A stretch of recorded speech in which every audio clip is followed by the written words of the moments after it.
Assalamualaikum warahmatullahi wabarakatuh. Dan sana semuanya, teman-teman, Bapak Ibu dimanapun berada. Pagi ini kita lanjutkan lagi membacakan buku Quranic Law of Attraction dari halaman 68 sampai ke halaman 76. Dari halaman 68 sampai ke halaman 76. Bagaimana mengundang rasa syukur? Kita sudah mengetahui arti syukur, bukan? Pertanyaan berikutnya, bagaimanakah cara mewujudkan kesyukuran itu? Selama ini kita sering diperintahkan oleh ustaz-ustaz dan ulama supaya meningkatkan kesyukuran kita. Setiap awal khutbah sholat Jumat, kita selalu diingatkan agar senantiasa bersyukur. Namun, sudahkah kita mengetahui cara efektif merenung? Namun, sudahkah kita mengetahui cara terefektif merungkuh rasa syukur? Ya atau belum? Terdapat 3 cara mengundang rasa syukur dalam kehidupan keseharian kita, yakni mengenal nikmat Allah, yang kedua siap menerima nikmat Allah, dan yang ketiga menggunakannya sesuai dengan kemauan sang pemberi. Menarik, bukan? Mari kita kenali satu demi satu. Pertama, mengenal nikmat Allah. Tak kenal maka tak... Saya sengaja tidak melanjutkannya. Anda pasti sudah dapat menebaknya, bukan? Seperti itulah nikmat Allah. Ketika kita tidak mengenal nikmat Allah yang melekat di dalam diri kita, tentu kesyukuran tidak akan pernah datang. Kita terus mengeluh bahwa Allah tidak pernah memberikan nikmatnya. Justru Allah memberikan kesusahan dan kesulitan. Kita merasa pailit. Hasilnya, setiap hari wajah kita diliputi kekecewaan, murung, dan marah. Bisa-bisa wajah kita cepat tua, menua dini. Kita tidak kunjung menjadi bahagia dan membahagiakan diri. Hidup kita diliputi kekhawatiran, keputusasaan, suram, dan serba tak menentu. Ini berbeda dengan mereka yang mengenal nikmat Allah. Ia selalu tersenyum meskipun musibah datang mendera hidupnya. Ia bahagia dengan apa yang sudah ia dapatkan. Tak ada keluhan. Yang ada hanya rasa syukur. Ujung-ujungnya, dari waktu ke waktu, hari berganti hari, rezeki selalu mengalir dalam dirinya. Ia hidup berkecukupan. Biasanya, sifat seperti ini justru dimiliki oleh orang kaya. Orang miskin jarang sekali memilikinya. Mungkin Anda pernah mendengarkan sebuah ungkapan yang tak asing lagi. Orang miskin semakin miskin, orang kaya semakin kaya. Mengapa bisa begitu? Orang miskin selalu saja mengeluhkan hidupnya. Mereka terfokus kepada kemiskinannya. Memang mereka bekerja, tetapi mereka bekerja sambil menggerutu, memaki diri sendiri, dan tidak ikhlas menerima ketentuan Allah. Sebaliknya, sebagian orang kaya bekerja dengan kebahagiaan. Mereka terfokus bagaimana cara meningkatkan kekayaan mereka. Terlepas saat ini Anda adalah orang kaya atau orang miskin, tidak menjadi persoalan. Anda yang kaya bisa bertambah kaya. Anda yang miskin pun bisa menjadi kaya. Yang Anda butuhkan saat ini adalah menguak rahasia terbesar untuk menjadi kaya dan bahagia. Salah satunya yaitu Anda mesti mengenal nikmat Allah yang melekat dalam kehidupan Anda. Dengan pengenalan itu, Anda sedang mengundang rasa syukur dalam hidup Anda.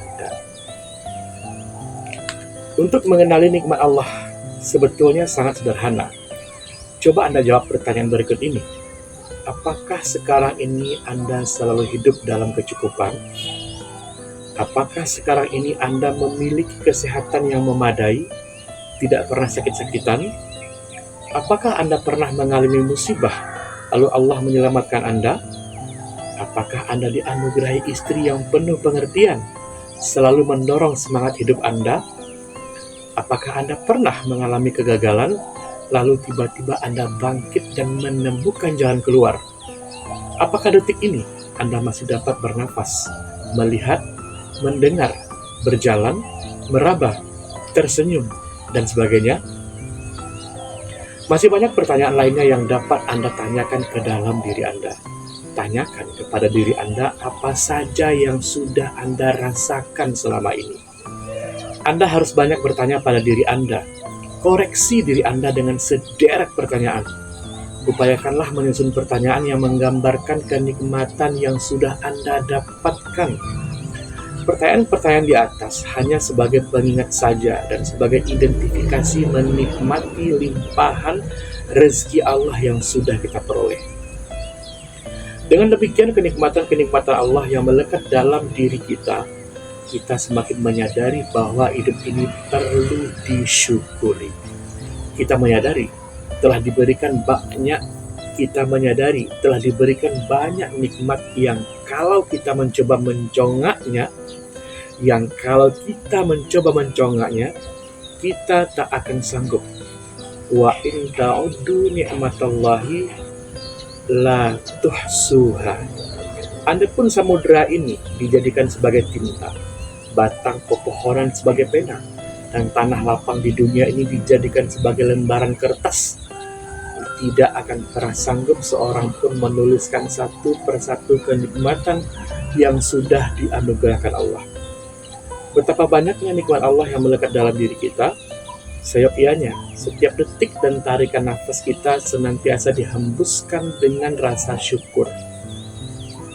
Dengan begitu, kita akan selalu merasakan kebahagiaan hidup.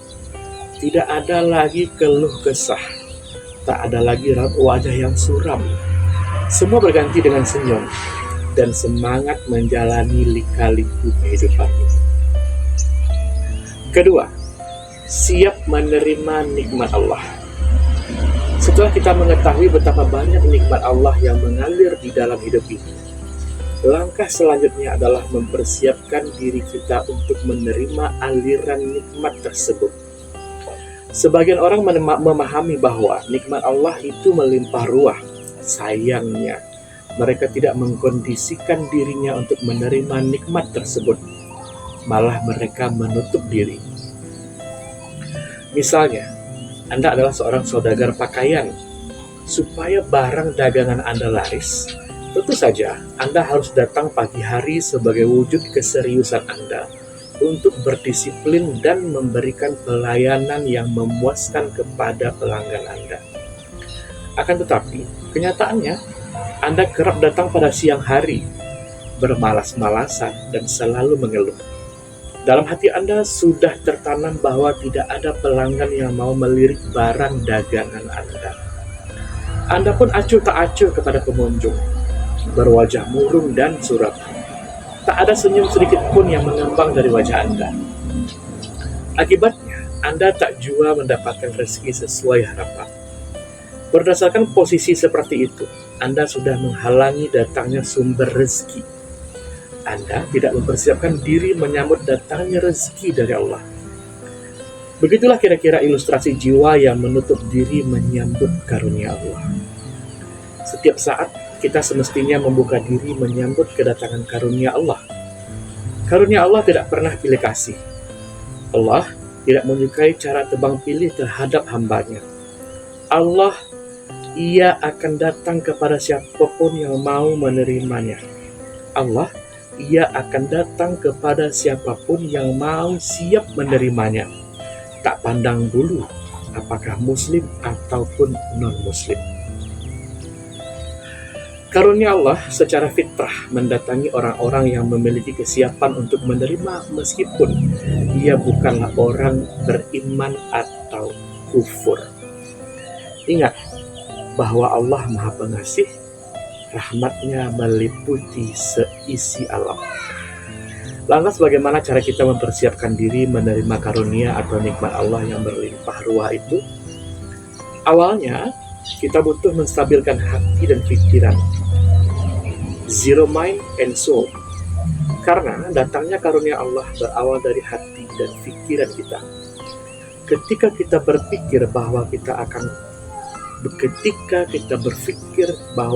tak akan pernah mendapatkan karunia besar darinya, atau kita selalu mengalami kegagalan, lalu hati kita pun membenarkannya, terhalanglah diri kita dengan karunia Allah. Bukankah Allah Maha mendengar bisikan hati dan pikiran kita? Lagi-lagi Anda butuh hati dan pikiran yang jernih dan positif. Kejernihan hati dan pikiran positif pada hakikatnya memancarkan energi kebaikan ke alam sekitar. Alam sekitarlah yang akan merespon kehendak kita. Allah pun akan merespon apa keinginan-keinginan yang terpancar dari dalam hati dan pikiran kita. Tepat, sesuai dengan sunatullah, hukum ketertarikan. Namun, kejernihan hati dan pikiran positif belumlah secara penuh mengundang derasnya karunia Allah mengalir dari dalam diri Anda. Anda membutuhkan kolaborasi doa, syukur, dan sabar. Anda perlu melakukan sinergi antara ketiga-tiganya. Dalam lembaran-lembaran bab selanjutnya, saya akan paparkan kepada Anda bagaimana membuka pintu-pintu rezeki melalui kolaborasi antara doa, syukur, dan sabar. Oleh sebab itu, saya menganjurkan kepada Anda untuk menuntaskan buku ini secara menyeluruh.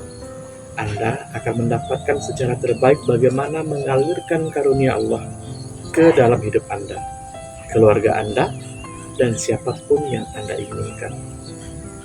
Mari kita berikhtiar. Terima kasih, semoga bermanfaat, dan kita lanjutkan besok yang ketiga. Seperti apa caranya dalam mengundang rasa syukur. Terima kasih. Assalamualaikum warahmatullahi wabarakatuh.